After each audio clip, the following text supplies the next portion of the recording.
And now, it's time for another Dice Tower review with Tom Vasel.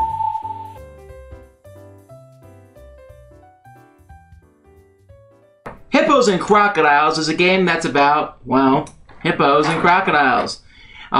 During the course of the game, it's really a very fast game, maybe 2-minute game, in which one person takes some hippo shapes and the other person takes crocodile shapes and places them on the board. Let me show you the board itself, which is basically a nice little mouse pad. In fact, the whole thing comes rolled up in a little bag. You take that out, you have little plastic bags of the pieces. It's a very simple, easy game. Let me show it to you. Here's the game board itself. Now, one person is going to take a pile of crocodiles, and they are this shape, basically.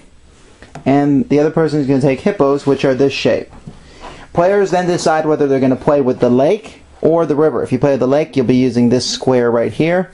If you play with the river, you use this rectangle right here. So, right now, we'll show you a demonstration game with the lake. Alright, Melody will be the crocodiles, and I'll be the hippos. She'll go first, and we'll see who wins in the lake. Go ahead, Melody. So she simply just takes a piece and places it anywhere. I do the same thing. Now my piece can touch hers. It doesn't have to do what I want, so I'm just going to do this. You have to stay in the boundaries of the lake, and you have to put it down on a place where there is no other figure already placed. Alright.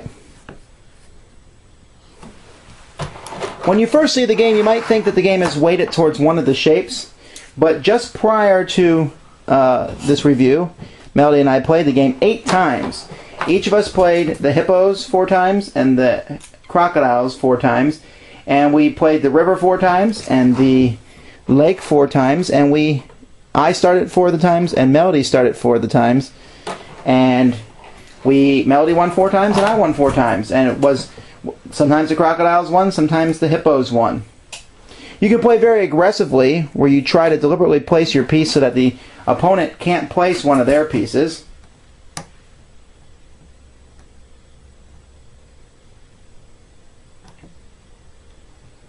And I think I got it. Can you put down another piece?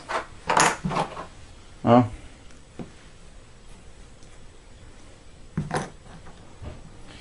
So as you can see, the game is very simple. I suppose you could play with somebody who could take the game out for a very long period of time. Oh, you did get another one in, didn't you? But then I still have room to put my last piece over here. And now Melody can't play a piece, so she loses. Now, you might think she was at a disadvantage because she started first, putting a piece down on the table. But I don't really think first place is really that big of a disadvantage, because you can because sometimes forcing the other person to move can mess them up. Anyway, it doesn't seem like it's in our game, and be as it may, it's only a 5-minute game. Lots of fun, but very simple. I really think this is a fun little game. I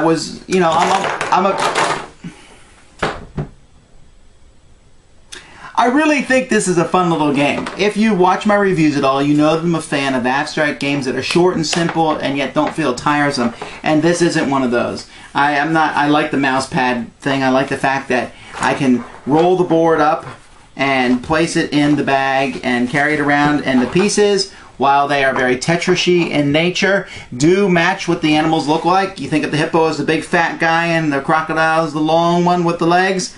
And putting them on the board, it's a simple game, and I can play it with other people, but I can also play it with Melody. And we have a lot of fun, and I just won again. So I guess I've won 5 times to 4 times. I am the champion. But we'll probably play it again.